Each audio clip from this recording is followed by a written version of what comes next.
Marwadi university మంచి భవిష్యత్తు కోసం తెలుగు విద్యార్థులు ఇష్టపడే యూనివర్సిటీ. కాల్ 9059052378 9059052379. కృష్ణా జిల్లా గన్నవరం నియోజకవర్గం వీరపనేని గూడెంలో దారుణమైన ఘటన జరిగింది.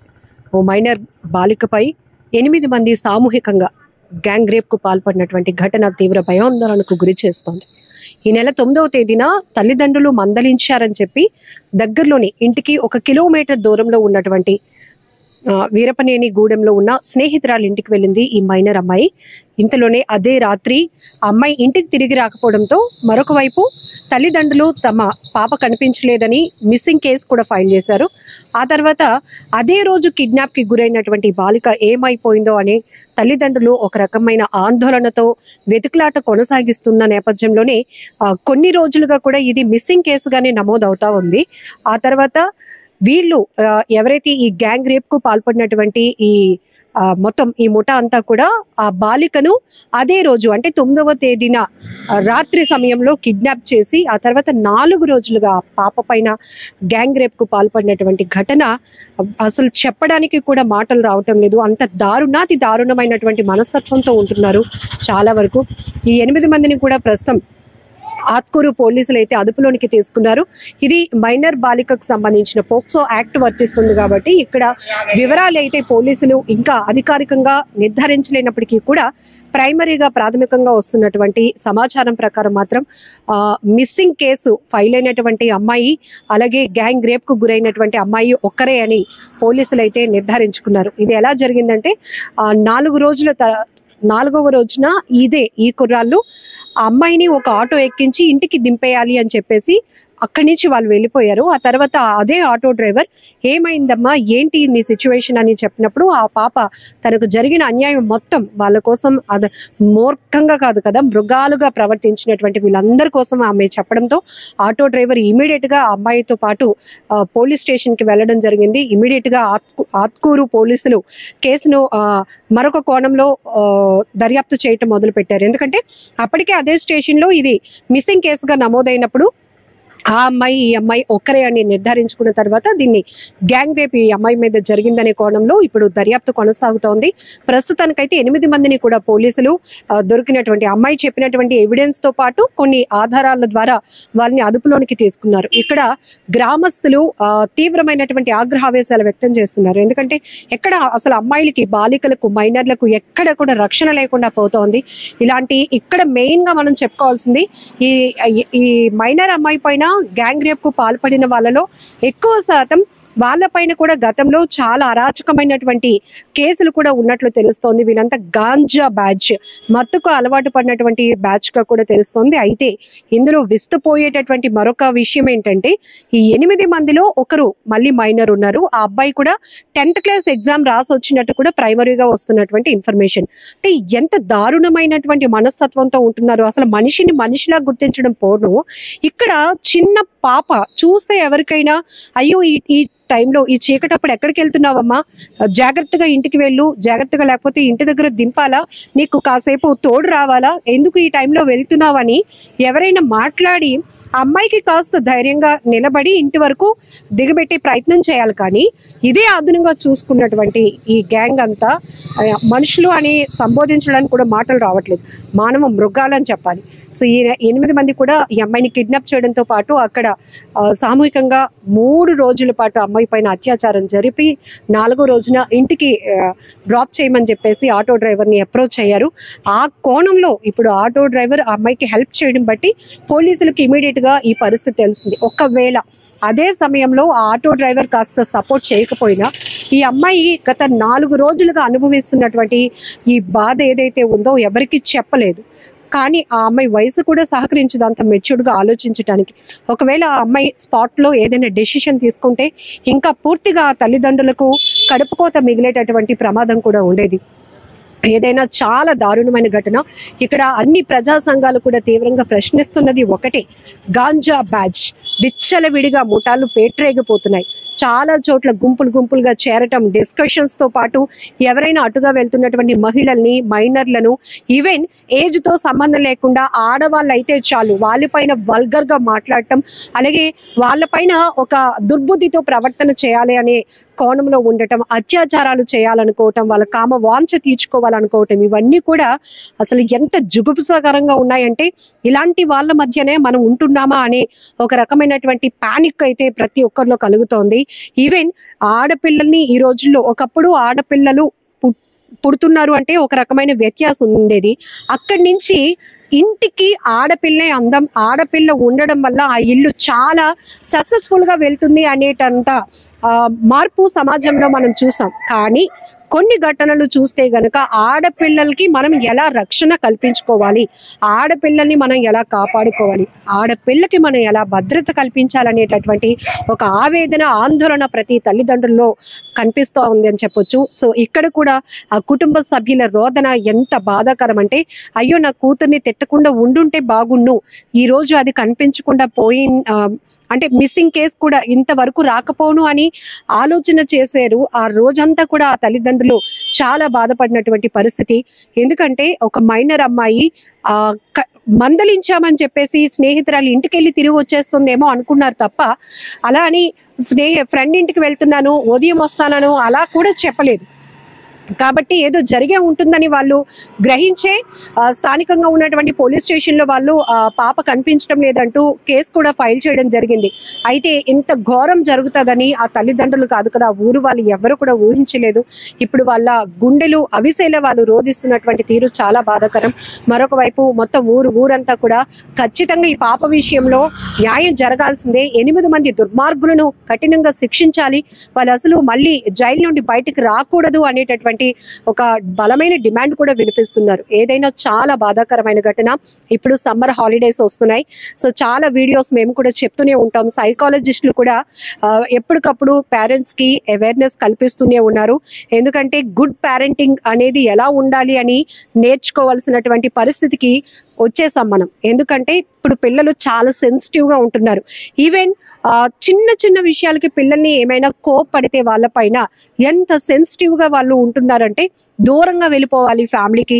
అమ్మా నాన్న నన్ను తిట్టారు అంటే వాళ్ళకి నా పైన ఇష్టం లేదు, నేను దూరంగా వెళ్ళిపోవాలనే ఆలోచన. ఇక్కడ ఈ పాప కూడా ఏదో ఒకటి కారణం లేకుండా తల్లిదండ్రులు తిట్టరు, మందలించరు. ఒక్కసారి నేను ఆడపిల్లని, నన్ను ఎందుకో దెబ్బలాడుతున్నారంటే నేను కరెక్ట్ చేసుకోవాలని ఆ పాప కూడా కాస్త ఆలోచించాలి. అంతేగాని ఇక్కడి నుంచి వీళ్ళ ఫ్యామిలీకి దూరంగా ఉండాలని చెప్పి ఆ కోపంతో ఆ అమ్మాయి ఫ్రెండ్ ఇంటికి రాత్రిపూట వెళ్ళటం ఎంత బాధాకరమైన విషయం. అది కూడా ఆ టైంలో అమ్మాయి ఎవరు తోడు లేకుండా, ఈవెన్ వాళ్ళ ఫ్రెండ్ ఇంటికి వెళ్ళింది, కోపం తగ్గింది, ఇంటికి తిరిగి రావాలనుకుంది.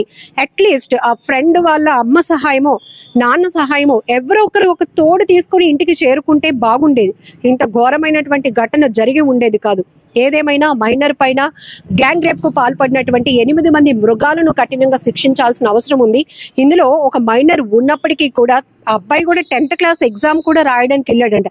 అంటే అట్లీస్ట్ ఒక అమ్మాయి జీవితాన్ని నేను పాడు చేశాను, చదువుకుంటున్న అబ్బాయి ఇలాంటి ఆలోచన అసలు ఎలా చేశాడో అర్థం కావటం లేదు. ఇక్కడ అంటే మైనర్ కాబట్టి మనం ఎక్కువగా మాట్లాడుకోవడానికి కూడా అవకాశం లేదు చట్టాల వల్ల, కానీ ఖచ్చితంగా మాట్లాడుకోవాల్సినటువంటి సందర్భం ఇది. అలాంటిది ఎక్కడ కూడా తప్పు చేశాను అనేటటువంటి ఒక చిన్న ఆలోచన కూడా లేకుండా ఎగ్జామ్ కూడా వెళ్ళి వచ్చాడు అంటే, మరి అలాంటి వాళ్ళ మైండ్ సెట్ ఎలా ఉందో మనం అసలు దాన్ని విశ్లేషించడానికి కూడా మాటలు రావట్లేదు.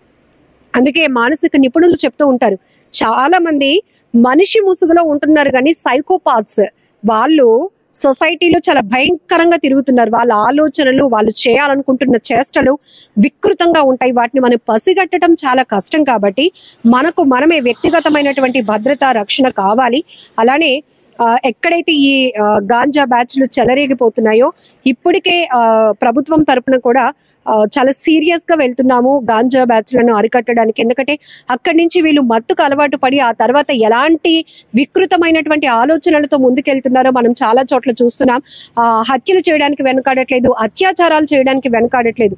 ఇలాంటి పరిస్థితుల్లో ఉన్నారు. కాబట్టి ఎక్కడైనా డార్క్ ప్లేసెస్ గమనించి ఇమీడియట్ గా గాంజా బ్యాచ్లు విచ్చలవిడిగా తిరుగుతున్న ముఠాలు ఎన్ని ఉన్నా కూడా ఇమీడియట్ గా వాళ్ళని రెస్క్యూ చేసి పట్టుకొని జైల్లో పెట్టాల్సిందే అని ప్రతి ఒక్కరూ డిమాండ్ చేస్తున్నారు. ఉంగుటూరు మండలం ఆత్కూరు పిఎస్ పరిధిలో రీసెంట్ గా ఒక మైనర్ బాలికని లోబర్చుకుని కొంతమంది మైనర్ యువకులు ఉన్నారు, అందులో అత్యాచారం చేసి ఆ అమ్మాయిని నాశనం చేయడం జరిగింది.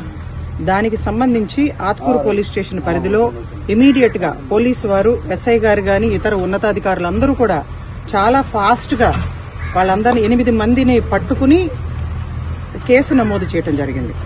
దానికి పోలీస్ డిపార్ట్మెంట్ ని ఒక మహిళగా పార్టీలకు అతీతంగా అభినందించడంతో పాటు, కానీ నా దృష్టికి వచ్చినటువంటి అంశాలు మీ ద్వారా ఈ రాష్ట్ర ప్రజలకు, రాష్ట్ర ప్రభుత్వానికి తెలియజేయదలుచుకున్నాను. గంజాయి అరికట్టడమే మా ప్రధాన ఎజెండా అని చెప్పి ఈ కూటమి రాష్ట్ర ప్రభుత్వం, ఎన్డీఏ ప్రభుత్వం అధికారంలోకి వచ్చిన తర్వాత స్వయంగా హోంమంత్రి అనిత గారు ప్రెస్ మీట్లు పెట్టి విజయవాడ నడిబొడ్డు బందర్ రోడ్డు పైన పోలీస్ అధికారుల చేత ర్యాలీలు చేసి ప్రదర్శనలు కూడా నిర్వహించడం జరిగింది. కానీ ఇప్పుడు మైనర్ బాలిక పైన అత్యాచారం చేసినటువంటి ఈ యువకులు అందరూ కూడా 10th క్లాసు, ఇంటర్మీడియట్, అదేవిధంగా దాదాపు 20 సంవత్సరాల లోపు వాళ్లే ఎక్కువ మంది ఉన్నారు. అందులో దాదాపు 5గురు గంజాయి మత్తులో గంజాయి సేవించి ఈ అత్యాచారానికి పాల్పడినట్టుగా కూడా మాకు సమాచారం అందింది. ఈ రాష్ట్ర ప్రభుత్వం గంజాయి వ్యతిరేక రాష్ట్రంగా తయారు చేస్తాము, గత ప్రభుత్వం విచ్చలవిడిగా ఇతర రాష్ట్రాలకు కూడా గంజాయి రవాణా చేసింది అని మాట్లాడటం మీడియాకు మాత్రమే పరిమితమైందా, చర్యలు ఏమన్నా చేపట్టే దిశగా వీళ్ల కార్యాచరణ ఉందో మాకైతే అర్థం కావట్లేదు. ఈ ముద్దాయిల్లో కొంతమంది ఇంతకు ముందు గంజాయి కేసుల్లో కూడా పట్టుబడినటువంటి హిస్టరీ ఉంది. సో గ్రామీణ ప్రాంతాల్లో విచ్చలవిడిగా గంజాయి అమ్మకాలు జరుగుతూ ఉన్నాయి. గంజాయి మత్తులో ఆడపిల్లల్ని అత్యాచారాలు చేయటమే కాదు, లైంగిక వేధింపులకు గురి చేయటమే కాదు, చాలా నేరాలకు పాల్పడతా ఉన్నారు. ముఖ్యంగా యువత తప్పుదారి పడుతూ జీవితాలు నాశనం చేసుకుంటా ఉన్నారు. ఇటువంటి పరిస్థితుల్లో ముఖ్యమంత్రి చంద్రబాబు నాయుడు గారు, ఉప ముఖ్యమంత్రి పవన్ కళ్యాణ్ గారు, ముఖ్యంగా హోంమంత్రి అనిత గారు ఈ గంజాయి అరికడుతున్నామని చెప్పి మీ చీల్చేస్తాము, చెండాడేస్తాము, చింపేస్తామని చెప్పి మీ సొల్లు కబుర్లు ఆపి గంజాయి నియంత్రించాలి అని చెప్పి కాంగ్రెస్ పార్టీగా డిమాండ్ చేస్తా ఉన్నాం. పోలీసు వారిపైన మాకు పూర్తి నమ్మకం ఉంది. ఎందుకంటే 2014 నుంచి రాష్ట్ర విభజన అప్పటి నుంచి కూడా చూస్తా ఉన్నాం. మేము అనేక సమస్యలు వాళ్ళ దృష్టికి తీసుకెళ్తా ఉంటే వాళ్ళు చర్యలు తీసుకునే ప్రయత్నం చేస్తాం. కానీ అధికార పార్టీకి చెందినటువంటి నేతల ప్రమేయం ఉండటం వల్ల కూడా ఈ కేసులు ఛేదించడంలో జాప్యాలు జరుగుతూ ఉన్నాయి. అటువంటి జాప్యం జరగకుండా కూడా చూసుకోవాల్సినటువంటి బాధ్యత రాష్ట్ర ప్రభుత్వానికి. మరొక ముఖ్యమైన విషయం మీ ద్వారా ఈ రోజున చెప్పదలుచుకుంది, ఆదాయం పెంచుతామని చెప్పినటువంటి ముఖ్యమంత్రి చంద్రబాబు నాయుడు గారు, ఈ కూటమి ప్రభుత్వం ఆదాయం పెంచే మార్గాలు ఆన్లైన్ బెట్టింగ్, మరీ ముఖ్యంగా లాటరీ సిస్టమ్ ఆంధ్రప్రదేశ్ లో ఇంట్రడ్యూస్ చేయబోతా ఉన్నారు. ఈ రోజున చాలా ప్రముఖమైనటువంటి నేషనల్ మీడియాకి సంబంధించినటువంటి బిజినెస్ లైన్ పేజీలో, అంటే ఈ ఆదాయాన్ని పెంచే మార్గం బిజినెస్ లైన్ పేజీలో వచ్చిందంటేనే ఆలోచించుకోండి. 13,000 కోట్ల రూపాయల ఆదాయం పెంచడం కోసం ఆన్లైన్ బెట్టింగ్లు, ఆన్లైన్ యాప్లు, అదేవిధంగా ఆన్లైన్ గేమింగ్లు, లాటరీ సిస్టమ్ తీసుకురాబోతా ఉన్నారు. అంటే ఈ 13,000 కోట్ల ద్వారా మీరు ఈ మహిళలకు ఇస్తానన్నటువంటి హామీలు నెరవేర్చడం కోసం యువతని, అదేవిధంగా పేద బడుగు బలహీన వర్గాల జీవితాలు నాశనం చేయదలుచుకున్నారా అని చెప్పి చంద్రబాబు నాయుడు గారిని, ఈ కూటమి ప్రభుత్వాన్ని ప్రశ్నిస్తా ఉన్నాం. ఒక పక్కన 80 సంవత్సరాల వయసులో శ్రీమతి సోనియా గాంధీ గారు, యూపీఏ చైర్పర్సన్, నిన్న రాజ్యసభలో కేంద్ర ప్రభుత్వాన్ని డిమాండ్ చేశారు. ఉపాధి హామీ పథకం ద్వారా వేలాది కోట్ల రూపాయలు పేదలకు అందవలసినటువంటి డబ్బుని, నిధుల్ని రిలీజ్ చేయడంలో జాప్యం చేస్తా ఉన్నారు. మరి ఉపాధి హామీ పథకం ద్వారా 400 రూపాయలకు వేతనాన్ని పెంచండి, 100 రోజుల పని పథకాన్ని 150 రోజులు చేయండి అని చెప్పి 80 సంవత్సరాల వయసులో పేదలకు న్యాయం చేయటం కోసం శ్రీమతి సోనియా గాంధీ గారు ఆరోగ్యం సహకరించకపోయినా పార్లమెంటుకు వచ్చి ప్రభుత్వాలను డిమాండ్ చేస్తా ఉంటే, ఇప్పుడు ఉన్నటువంటి రాష్ట్ర ప్రభుత్వాలు, ఎన్డీఏ, కేంద్ర రాష్ట్ర ప్రభుత్వాలు రెండు కూడా ఆ పేదల జీవితాల్ని నాశనం చేసి వాళ్ళ జేబులు పిండి వీళ్ళు జేబులు నింపుకునే ప్రయత్నం ఈ ఆన్లైన్ బెట్టింగుల ద్వారానో, ఆన్లైన్ గేమింగ్ల ద్వారానో, లాటరీ ఇంట్రడ్యూస్ చేయడం ద్వారానో చేయబోతా ఉంది. దాన్ని తీవ్రంగా ఖండిస్తా ఉన్నాం. ఉపసంహరించుకోవాలి అని చెప్పి కూడా రాష్ట్ర ప్రభుత్వాన్ని డిమాండ్ చేస్తా ఉన్నాం. మద్యం ఏరులైపోతా ఉంది. ఎక్కడ చూసినా కూడా బెల్ట్ షాపులు విపరీతంగా పెరిగిపోయినాయి. గంజాయి మాదక ద్రవ్యాలు విక్రయాలు జరుగుతా ఉన్నాయి. దీని పూర్తి బాధ్యత రాష్ట్ర ప్రభుత్వానిది. హోంమంత్రి గారు ఏదో 10 రోజులు హడావుడి చేశారు అంతే, తర్వాత మాకెక్కడా కనిపించట్లేదు. మహిళల పైన అత్యాచారాలు కూడా విపరీతంగా పెరిగిపోయినాయి. దానికి ఉదాహరణే మన ఏరియాలో జరిగినటువంటి ఒక మైనర్ బాలిక పైన అంత కిరాతకంగా దారుణంగా మైనర్ యువకులు ఇతర చాలా మంది కూడా అత్యాచారం 3 రోజుల పాటు ఆమెను చిత్రహింసలు చేశారంటే ఒక్కసారి అర్థం చేసుకోవాలి అని చెప్పి రాష్ట్ర ప్రభుత్వాన్ని కోరుతూ ఆన్లైన్ గేమింగ్లు, లాటరీ సిస్టంలు, బెల్ట్ షాపులు, గంజాయి మత్తు పదార్థాల విక్రయాలు పూర్తిగా అరికట్టే దిశగా రాష్ట్ర ప్రభుత్వం చర్యలు తీసుకోవాలని డిమాండ్ చేస్తా ఉన్నాం. ఈ రోజు ఏదో నారా లోకేష్ గారు కూడా మరి గన్నవరం నియోజకవర్గానికి వస్తున్నారని తెలిసింది. ప్రతిపక్షం లేదనుకుంటున్నారేమో. ప్రతిపక్షాల పైన తప్పుడు కేసులు కట్టి జైల్లో పెట్టడమే ప్రధాన ఎజెండాగా కనిపిస్తా ఉంది. చంద్రబాబు నాయుడు గారు, లోకేష్ గారు, పవన్ కళ్యాణ్ గారి మీద అసభ్యకరమైనటువంటి పోస్టులు పెట్టి వాళ్ళని విమర్శించిన వాళ్లపైనే కేసులు కట్టి లోపలేస్తా ఉన్నారు. మాలాంటి మహిళలం, ప్రతిపక్ష పార్టీకి చెందినటువంటి అనేక మంది మహిళలం చాలా సంవత్సరాలుగా మహిళల సమస్యల పట్ల మాట్లాడుతా ఉన్నాం. మద్యం నియంత్రణ కోసం మేము ఉద్యమాలు, పోరాటాలు చేస్తా ఉన్నాం. మా పైన చాలా అసభ్యకరమైనటువంటి పోస్టులు పెట్టారు. మమ్మల్ని మనోవేదనకు గురి చేశారు. మానసికంగా కూడా చిత్రవదకు గురి చేసినటువంటి సందర్భాలు మీకు తెలుసు. మాకు కూడా రక్షణ కల్పించాలి. మాకు వ్యతిరేకంగా పోస్టులు పెట్టిన వాళ్ళను కూడా కేసులు కట్టి లోపల వేస్తే